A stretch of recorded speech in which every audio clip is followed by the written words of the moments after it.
Welcome to Josh's House of Nerd podcast. Greetings, Nerd Nation. I'm Josh, and I welcome you to the podcast. Grab a cold evergreen goblet of blue milk and make yourself comfortable here at my House of Nerd. Now for tonight's sponsor, Dumpster Foods International. Are you looking for that perfect peach or that succulent orange with all the vitamins, minerals, and taste that you desire? Then look no further than your local market dumpster, where all your dreams will be met at the bottom of their dumpster for all your needs and desires. Dumpster Foods International, where the bottom of a dumpster is only the start of your journey. Yeah, that one tripped me up a little bit. Who knew that the bottom of a dumpster could be the journey of anywhere? Today on the podcast, we have John and we have Crit. And we are talking about this month of March's topic, which is documentaries. And this week, we're talking about my picks, which is the 2015 documentary called Just Eat It, a food waste documentary directed by Grant Baldwin that talks about how we as society waste food every day. And they personally take a journey for 6 months and eat waste food out of dumpsters of local supermarkets, so they can see if they can do it. So let's talk about this movie. Food waste, guys. What's up? So what do you guys think about us?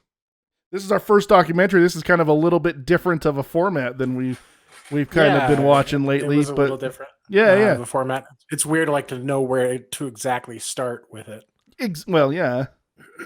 I thought. Did you think that the documentary was well made? Like just outside the subject matter, that was well shot and audio and that the interviews were interesting? Or I think it was interesting. I enjoyed the cinematography. I think they did a good job there.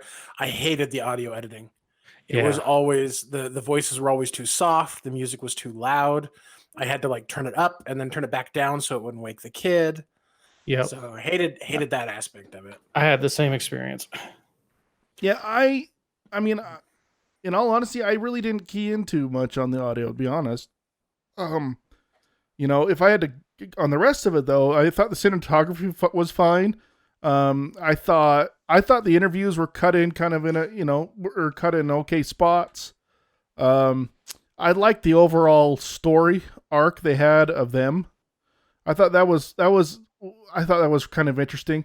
But then I like how they kind of sprinkled in a lot of the facts and the ideas of what kind of made them pursue this kind of documentary. So yeah, speaking of cinematography, like the shots where they put the the crane shots of environments as they changed over seasons, it did get me thinking about how they pulled that off, because you have to have the exact same location on the tripod.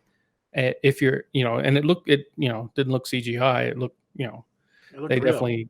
definitely got the shots of the same environment, but it's like you have to come back across the seasons for that. And that was nice because that was a little bit extra visual candy to what is pretty much, a bit of handheld work and some tripod shots. So I thought those were interesting. I think there was at least some creativity there. I agree. I think that one of the ones that kind of caught my interest that I thought was just absolutely beautiful was that shot of that farmer as he was plowing his field, and then it shows go from then the summer and then back into winter, and that shows those mountains in the background. The thing that I'm worried about is that might all be stock footage, because it wasn't any of the subjects that they actually were talking to, or at least didn't seem like it. Mm-hmm. They had a lot of shots of industrial farming and stuff like that, and kind of large scale farms. I thought they had just got done talking about and showing the guy that was the guy who did those the food and then took it to the farmers markets. I thought it was that guy. I think the way it's cut, there's no way to know for sure, because it's not like we got a shot of him actually in that field. It was just that's a common technique. You take a subject and then you cut to something that's actually unrelated to make the two things seem related. Oh, and just because they cut to another set of footage doesn't mean that footage came from. Now, it might have, they might have. I mean, that I don't want to take it away from them if they actually thought about the shot, was ambitious about it, and was like, okay, we're going to do this. I really want to do this transition. I've had this thing in my mind, do this transition. Do you mind if I set up this tripod on the edge of your farm and leave it over a year? I doubt that. Yeah, Probably very specific feet measurements for the tripod setup and a specific height, and kind of measure it all out and everything else like that in order to get that shot. So they come back over time and get the exact same setup every time for the camera. But that's, I don't know for sure that they did that. I mean, there's got to be some stock footage in that show. Mm-hmm. It would seem ridiculous for them to go out and do all of that work themselves. Maybe they did, especially across the states too, and in Canada, they've got shots from supposedly Canadian farms and the states. So I mean, I agree. There's probably use of stock footage in there, but I think they disguised it fairly artfully. Yeah, I think it's fine. I'm not disparaging stock footage usage. It's just hard to give someone credit for an interesting shot, which I think that's like pretty much the only interesting shots in the whole thing that you haven't seen before or don't see very often, right? And it's like, okay, that's kind of cool. The side swipe across from two different times that it was recorded, and showing the kind of evolution of the rows of vegetables as they're changing and the fields over time. Mm-hmm. That's neat. That's a good, it's very, very straightforward idea, executed really well. I like that. But that's also, I'm not sure they did it. I hope they did, and they probably did. But it at least was in the back of my mind. I was like, that's a neat shot. That could be stock footage, because there's other things that look like stock footage. So, yeah. Yeah, it was interesting. Although to me, to be honest, the industry farming and stuff wasn't what intrigued me the most. I actually really enjoyed the 6 months challenge that couple was doing, but there was one shot when they were just starting out, and then they were like a month in, and they started basically having a fight on camera.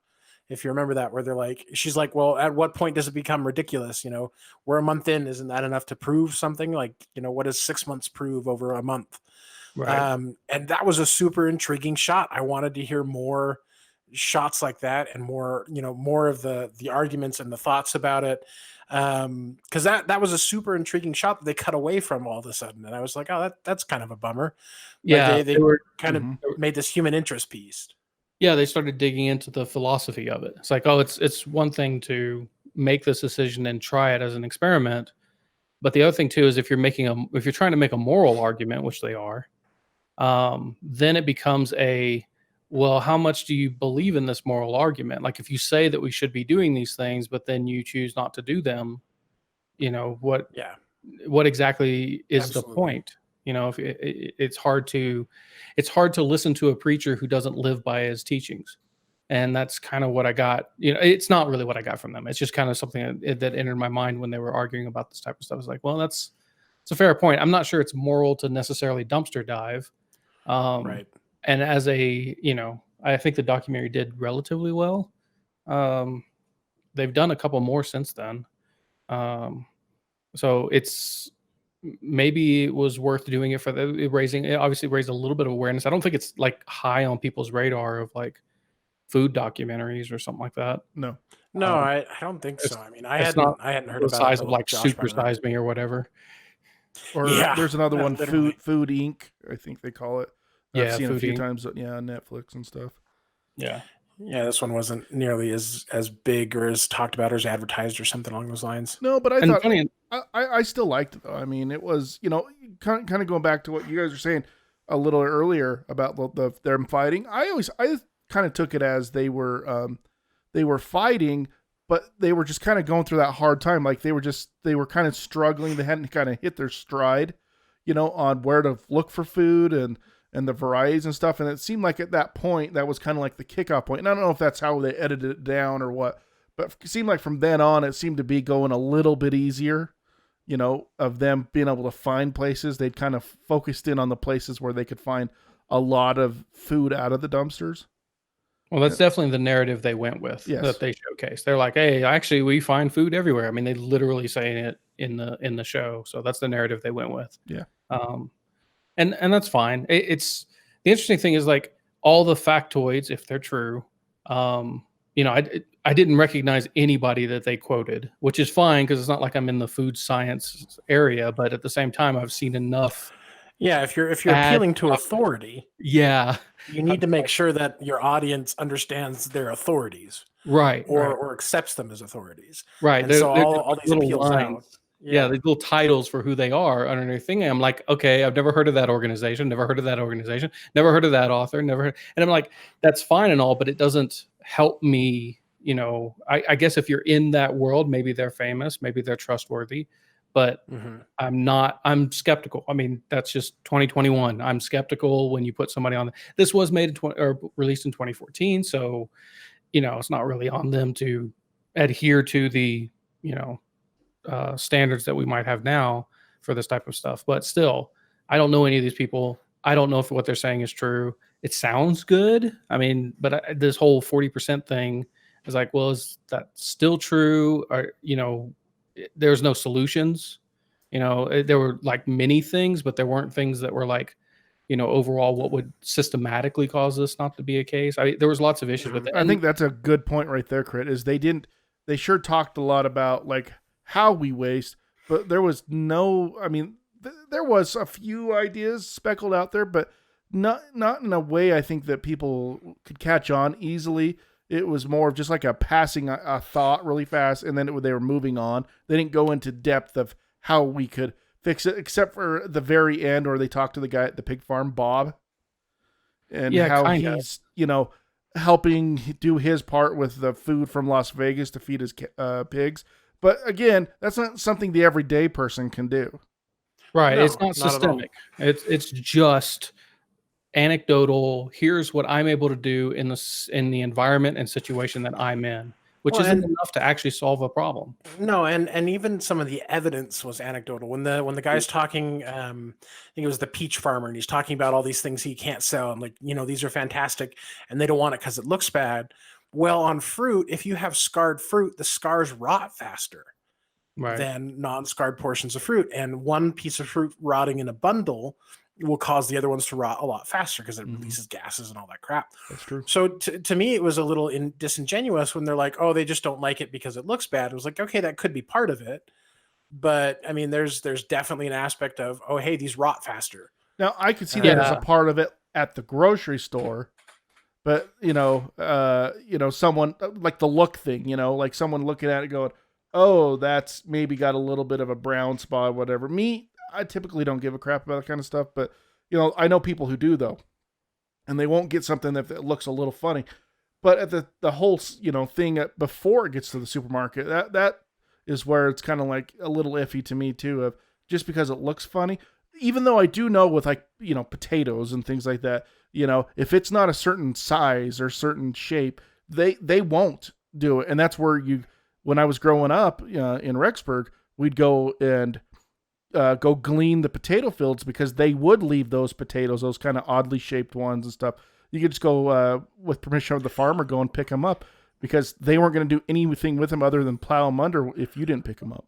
Well, and heck, half the time when you're digging potatoes, there's a portion that goes over the side anyways. It's literally nothing's wrong with it. It's just it gets lost in the machine. It falls out the side of the truck, or it falls off the conveyor belt or something along those lines. So there's a lot of just waste from trucking harvesting. It. I mean, yeah. I remember seeing the potato fields up there. Potatoes just lining the roads. Just that had fallen off the trucks and stuff. Yeah, I drove Spud Truck for a while, and we were basically told how to handle cases of potatoes flying off and breaking windshields. Oh, goodness. Which was, give them our number, don't claim liability, and drive away. So, it happened all the time. Yeah, so I'm going to say that there is evidence towards that, but I don't think it's as hardcore maybe as what they were making it out to be. Sorry. Well, I could totally see, if you're running a grocery store and you have competing grocery stores around you, and the way you compete is people talk about, what is their butcher's like? What's the vegetable section like? Is it clean? Right? You're going to have market pressure because we're judging our supermarkets superficially, usually first by price, but then also by looks. If you're not going to go to a place that is, outside of, I guess, Costco and those types of things change the narrative a little bit because they're basically just a warehouse.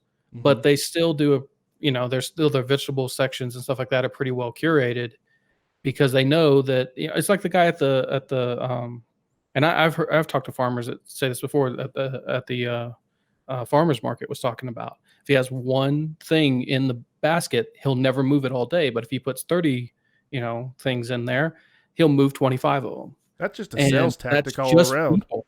Well, that's just people, and Yeah. supermarkets have even more pressure there. They're doing it daily, every day, while they're open, and they've noticed the trend, and they're just catering to their people.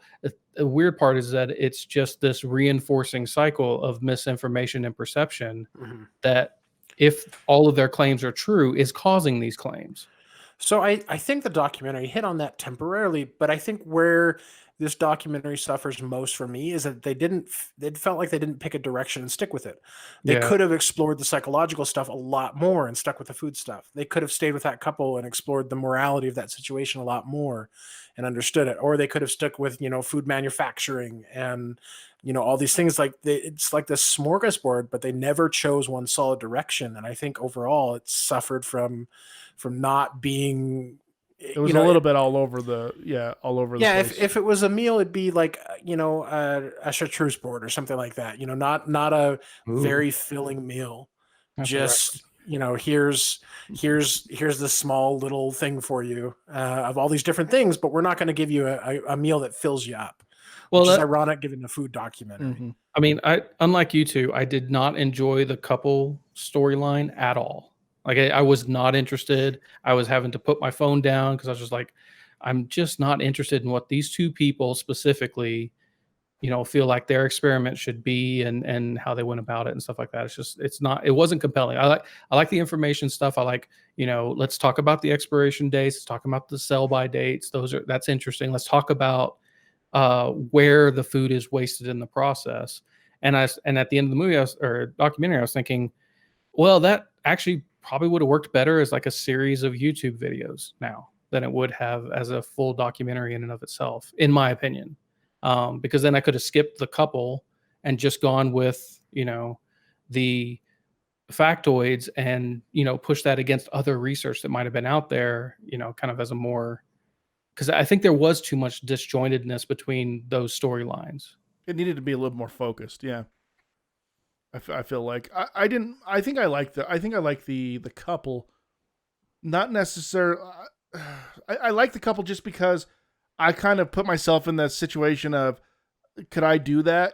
Could I jump in a dumpster and go looking for my food for 6 months? And, I would always be worried. I'd always, at one of my former jobs, my retail job, I would kick people out of our dumpster all the time, dumpster diving. And I don't know, just the whole idea of them actually doing that and doing it for their sustenance. That was just a little thing that was, I guess I was just intrigued that they could bring themselves to do that, Yeah,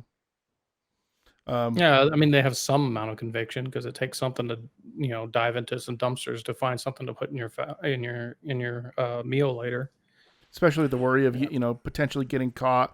I don't know the legalities of it, if it really is illegal or not illegal to dumpster dive, but at the same time, it's it still is. I think my pride might get the most. I mean, especially, but it's hard when you see a lot of food, like they kept pointing out, like all of that hummus that they had, that dumpster full of hummus, or all of that like hot sauce they had in that one, and it was just all that food. My thing here is, I think it's again a little disingenuous because they're doing this in a very big city. I think I don't know if this was Vancouver or Toronto or something. It was some Canadian city. I don't know where it was, but it was a big city. You could tell it was a really big city. Yeah, I don't think you could do something like that in a smaller town like Idaho, where we don't have food manufacturing places, where we don't have a bunch of distribution centers. I think it's a very perfect storm-esque feeling that it's only going to happen in some of these bigger cities.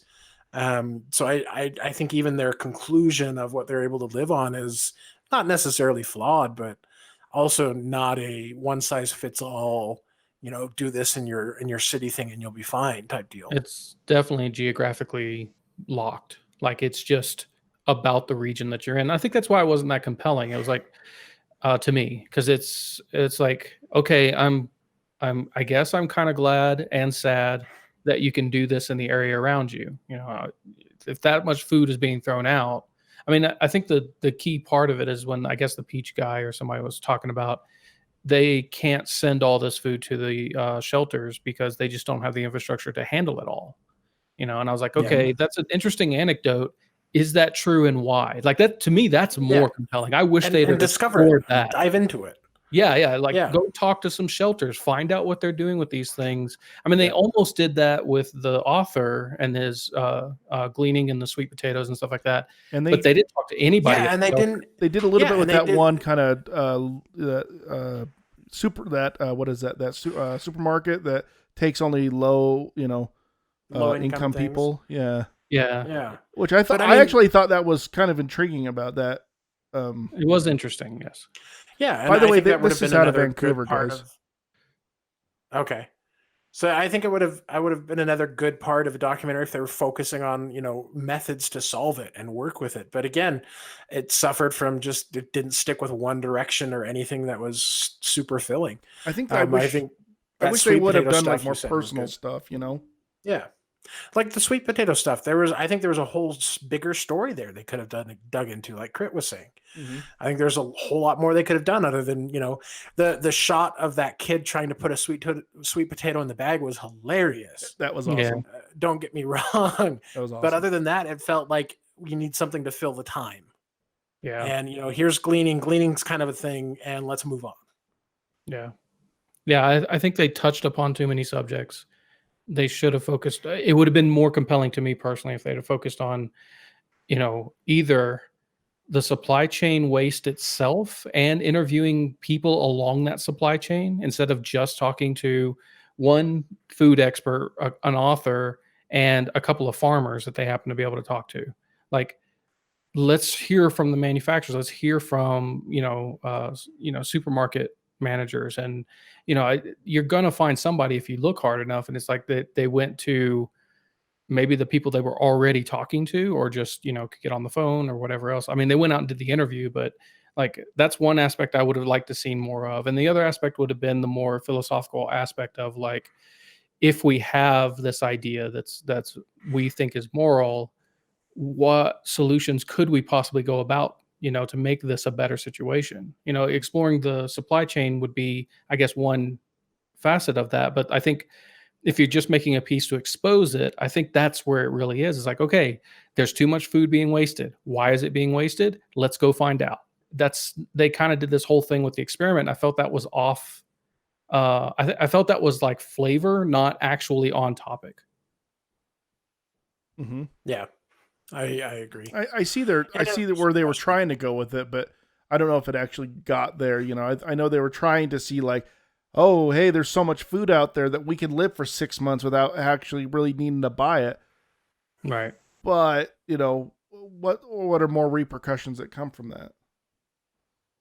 What are more things they could do with that? I personally loved the psychology portion. I really wish we could have dug more into the whole, what looks better, tastes better, and the supermarket stuff, and dive into the psychology around food and why we waste it at home. Why do people make more than they eat? What stops us from eating leftovers psychologically? Stuff like that. I wish that would have been super intriguing. That one's been really interesting to me for a really long time. Because I know a lot. I mean, I wish they would have dug into that one more too. Because I know, like my wife's grandparents, they wouldn't touch leftovers. I even know someone, where I work, that like won't touch pizza. That's shout out to Sal. He won't touch pizza after it's cooled down. And yeah, I'll eat it if it's cold on a countertop next day without even thinking about it. And then there's people who like will eat leftovers, but they never do. So there's always different angles at it, and that what's their barrier thoughts? You have to overcome of putting in the microwave. or smelling. I cannot for the life of me deal with certain cold foods smell. Like cold spaghetti, if I smell it, I'll start to gag. I just can't do it. My wife has to heat up the spaghetti for me if it's cold. And it's like it's not like the smell is different. The smell is Yeah, I almost gotcha. exactly the same, but it's just a psychological, I can't Do you do it. know I will why, puke. or is there like specific events involved in that I or no, or is I it don't just kind of just a remember. reflex? I mean, if it is, it's super repressed. It'll come out in Gotcha. therapy later. 'Cause I'm not thinking of any spaghetti related incidents. Yeah, it's like when what's his face was talking about his grandfather, and he's like, oh, he'd use the tea bag like the whole week or whatever else like Mhm. that. It's like, these types of reactions come from either Trauma. trauma or learned trauma, Yeah, right? yeah. Yeah.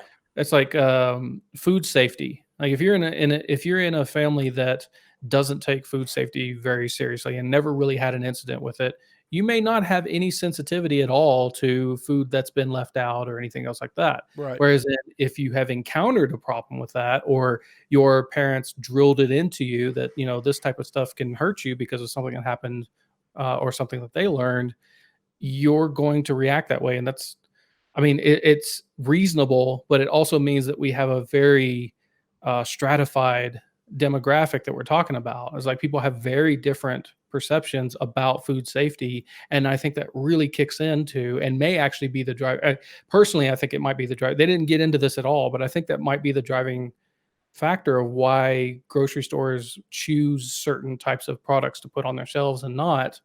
And then that just pushes back into what they're going to pick up from their suppliers, because healthy things mean safe things to us, and we all have different perceptions of what that means and what we're willing to get away with. And it's kind of an education thing, but it's also an education thing where there's no like a fixed outcome. Like you can grab um, eggs that haven't expired yet and still get sick from them. It's possible. Yeah. Mhm. And so you're Absolutely. going to have stories crop up, and then different families are again going to diverge in their sensitivity towards food safety. Yep. I mean, I had one. I know a friend who my family. If there's a little mold on a piece of cheese, they'll cut off the moldy bit, and the Mm. cheese is still good. Yeah, mine does Okay. too. But my friend is, like you said, absolutely different. If there's a moldy piece of cheese, everything's The whole gone. block's gone. Yeah. No, not the whole box. The whole like drawer. He Okay. cleans out the drawer. Like he's even a little more intense. Like if something molds, it's like that entire drawer goes. Is now Um, contaminated, and yeah, I got yeah, you. it I can was see where that hard. comes from. It was hard being roommates with him. I'll tell No you that. doubt. No doubt. Well, and that's what I'm talking about. It's like there's interesting things here that I would like to see explored, but this documentary didn't explore it. Yep. And the parts with the couple I felt were not interesting to me personally. It's just like, I And don't I really care about their struggles to find food because they're doing it arbitrarily. They don't have to. yeah. And their experiment isn't proving, I mean, they would have proved just as much just to go and survey dumpsters.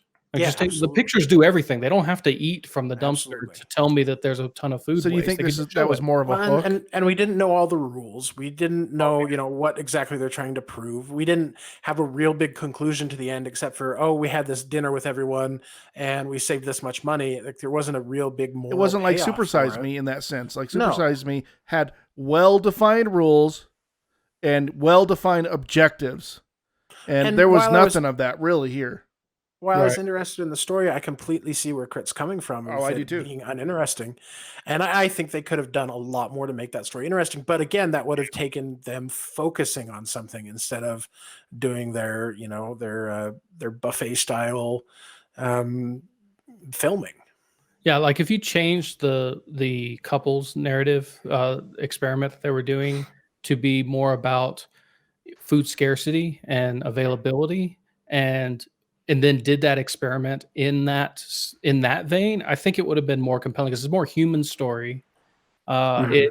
It tackles another difficult problem in our society, and it opens another avenue to the same subject, but in a different perspective. And I think that would have worked better than couching it under like this food waste idea, and like trying to marry these two things up together. Because I I think pictures of dumpsters of food is just as effective. I said that for the documentary subject matter they were going after. Whereas in the struggle to find it, where to go to find it, what it took, what type of resources you needed to find this abundance of food in their area, and then compare that to any food scarcity or homelessness or anything else like that in that area would have been more interesting. Mm-hmm. Well, or doing something even along the lines of only eating like food that is either grown locally or exists locally, not eating imported stuff and seeing the impacts of that on life and physical well-being and all that jazz. I think they could have done some more interesting things. I think that does sum it up. The fact you could just take some pictures of dumpsters and lay out some really cool photos like they did and call it a day. Mm-hmm. I thought it was interesting when they were. Sorry, go ahead. Sorry, go ahead, Josh. I was just going to say, I thought it was interesting. I don't even know if they need to go into the part of, they made the attempt to go into the grocery stores and try to buy blemished food and stuff like that. I just felt like that was almost kind of detracting. I mean, I know they were getting the point of, hey, look of all this food that gets thrown out, but. And if you're asking a random clerk, hey, why don't you guys? And it's like, I think it's a liability thing. And they're like, well, is it really? And it's like, well, I don't know. Have you seen anybody sued? Well, I'm not the grocery store's lawyer. I have no idea if you've been sued or not. I mean, it was kind of I just know what I'm not supposed to do. Right. I've been told by HR, don't do this. I like what he said. I'm just doing my job, man. Yeah. And truly, that's the way it is. Well, and that's the thing is that they found that in the edit and they went, yeah, put that in. And when they found it in the edit and they put it in, they're trying to convey a story. This is the thing I always go into with documentaries. What you see on the screen isn't the whole truth. It can't be. Somebody sat down and went through hundreds of hours, hopefully, of shot interviews and everything else like that, and chose what to actually put in front of the audience. That choosing puts the bias in there, and that's fine. A good documentary makes the bias known beforehand. It's not even about balanced sides. It's more along the lines of like, this is what we went at, and this is what we thought, and so at least you know what you're getting into, and you can measure that against your own life and experiences. And when they saw this interview with this poor employee, I mean, I have no idea. Maybe that was the supervisor of the store, and he really did know what he was talking about, but. I doubt it.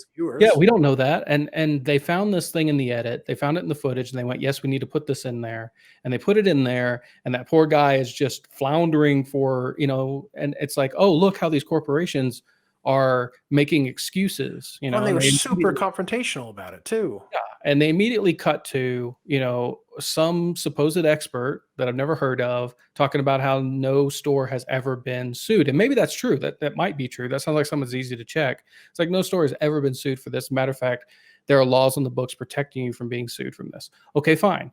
But the issue comes down to is that why would they put that guy in there? He's not a representative of the store. It's probably because they couldn't get a representative from the store. I mean, you just randomly call someone up and say, hey, I'd like to interview about food waste at a supermarket. They're going to be like, yeah, I don't think our people will let us do that. Well, and then what they highlighted for those Good Samaritan laws, they highlighted it and it said for nonprofit organizations. And like, wait, and they told me they didn't say anything. Yeah. And I was like, wait, this is a for-profit stuff they're talking about. So this doesn't apply. You're highlighting and showing it to me. Why? Like you're hoping I don't read it closely or something? Right. And I kind of chalked it up to like, Canadians showing U.S. legislation. I was like, yeah, potentially. But yeah, you dig deeper into this dumpster and you just find more and more hummus, I guess, is what I felt like. A lot of and you get sick of hummus after a while. I just think that the documentary was fine. I think it was, I think that it had an interesting message. It definitely brought up some interesting things. It's just the way that it went about it. I'm suspicious of it a little bit, and also a little like there's just not enough focus, and we've said that. Yep. Yeah, I agree. I think that's its fatal flaw. Yeah, agreed. If there were one thing to point out and say, hey, this is what you're getting into, it would be that. And then and then do your research afterwards is obviously don't leave this documentary believing what they tell you. Unfortunately, it's like you're going to need to do more research because they did not do a very good job of shoring up their arguments and presenting, enough of evidence or, authorities that you understand or know. So clearly there's food waste. We all know that. We clearly all know that. There is so much food. You can just walk into a buffet or something like that, which is one of their, things they were trying to point out. Here's all the food waste in Las Vegas. But at the same time, I just don't think that they again focused enough on it. They tried, but there's just not enough information out there, to support everything, even though it's clearly the general idea that it's there. We all know it's there, but I just don't, again, like you guys were saying, they didn't prove their hand enough towards how severe it is and how, and what we can do to prevent it. And what do you as a normal person need to do to help out with this situation? And I don't think it was there enough to get enough information out of this to call it awesome, Well, I think it's certainly possible that they didn't know the documentary they had while they were filming it. That they had a couple of ideas they wanted to explore. And once they got to a certain point, they went, okay, here's what we have, probably them trying to exist on expired or thrown out food. And then they kind of went, okay, now we need to research some stuff. And they don't have enough clout to get, a giant chain of supermarkets, a CEO on the phone and talk to them about the real problem of food waste. That takes, those people aren't answering that phone call. They're just going to say, nah, that's all right. I don't want to do it. And that's not really their fault. But it does mean that I didn't find that it really helped me. If we all know that food waste is a thing, then the movie didn't raise awareness about food waste. It just points out that food waste exists. Mm-hmm. And then you have to start looking at things and I'm like, oh, it's the most, large claims that their experts were saying about how amazingly terrible the situation is. It becomes relative to what other terrible situations do we have? Like there's lots of things we can do with society to make it better. Is this truly one that we can actually tackle? And if it is one that we can tackle, how? And maybe they don't have the resources to give us that answer, but I'm not sure they raised the awareness that much. I mean, maybe they did. Maybe it's not a thing that we understand until they came out in 2014, but I don't know. Mm-hmm. I mean, if you're right, Josh, if what you're saying is right, that we all know it's true, then the documentary itself doesn't help us understand that it's true because we already know. That's the point. I mean, clearly there's evidences. You can look around common everyday life and see that there's probably is food waste going on, but I don't think this proved that, definitively, like the severity of it. I guess that's kind of where I was going with that. Yeah. It didn't change what we got felt. Mm-hmm. And look, I don't want to give large corporations and stuff like that any outs on this. I mean, knowing how people want to, middle managers and upper management and stuff like that want to save money in a given fiscal year or whatever else like that, they'll do things like cut corners and drop product, and it's easier. And I think that's a good point that they make, that it's just more economically feasible to just dump all that food than it is to actually move it somewhere or process it correctly or whatever else like that, or get it to a location, because they're already paying for people to pick up the dump and take it out to the, to the landfill. And so it's just a sunk cost anyway, and they can get rid of the inventory and have the warehouse space. But at the same time, it's like they find all this food and they're like, evidence. And it's like, yeah, that's evidence of one event. Is that evidence of a systemic event? Maybe. Probably, but I don't think they showed that. No, I agree. Yep. I think that's all I've got on it, really. Me too. Anything else you have written down? No, I'm good. Okay. I think we hashed this one to death. Well, hey, no, I appreciate the movie though. I'm glad you brought it and we talked about this. Is good. Even bad. All right, this isn't a bad documentary, but even bad documentaries give us lots to talk about, and that makes it a great pick. And Well, like I this said, really I never wasn't saw this before bad. either, so I didn't know what I was picking. And you Right. know what? And I gotta say that I still enjoyed watching it, even though we can nitpick it to death all we want, because almost everything you guys are saying, I agree with, and stuff like that. But it doesn't mean I don't regret watching it or anything like that. There were Right. some interesting points in there, and stuff like that. But yeah, like I think we said over and over again that it just wasn't focused enough, and we wanted more out of it. So, all right. Yeah. So yeah, I really like it. I really like these kind of discussions. I think that's I was really excited when you said documentaries, just for this reason right here. It may be a mediocre or good, bad, whatever documentary, but it's still going to invoke good conversation. I think so. Yeah, I agree with that. Let's go to ratings.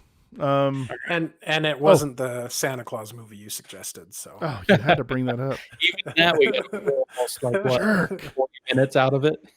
Yeah, it's true. Oh yeah, we did. We certainly did. Uh, Mainly right. because of John Lithgow. Yeah, mainly It's John Lithgow. Hey, John, you want to give your rating, bud? I'd watch it with my mom in the room. Yeah. I mean, it's pretty safe bet. I mean, there's nothing. Or would she like it?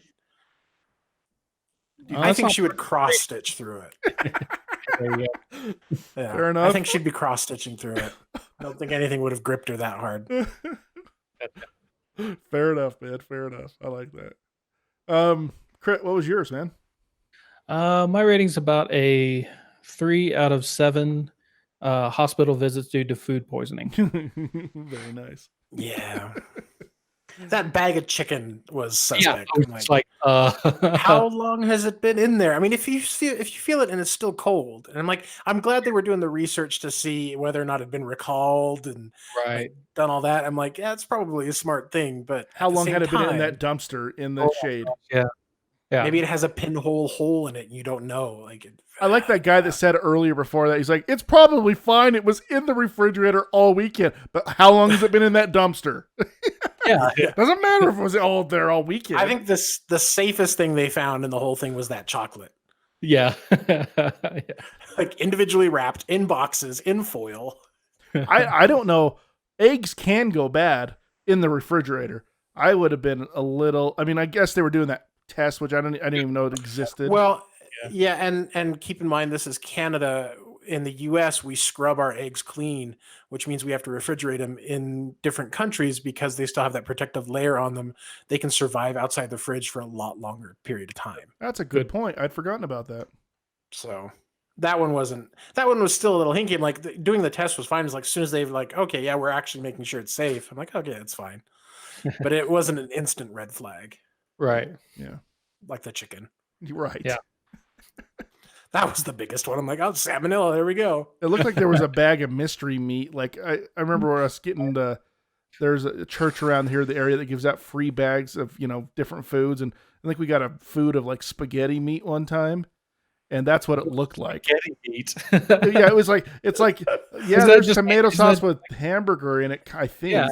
It's hamburger with a dash of Italian seasoning. You're right. Yeah, it's just hamburger, right? We can just say hamburger. Let's just think of spaghetti meat. No. It was more sauce than meat. That's what I'm trying to. It looks like it was like old sauce. They'd pureed it. Gotcha. Okay, right. Keep going before I puke. Remember the spaghetti thing? We're talking about cold spaghetti again. Yeah. Anyway, all right. So for my rating, I gave this 7 out of 10 bruised peaches. All right, and stuff because it bruised mine a little, and I wouldn't buy it. Definitely would not buy this movie and stuff because it bruised my peaches. Wait a second. Here. Okay, are you ready for my titles? I would love to hear him, John. Let's. All right. I'm excited for him. Okay. The first title. This is the title of Daft Punk's newest song. Okay. Second one is Lock, Stock, and Rolling Barrel. Okay.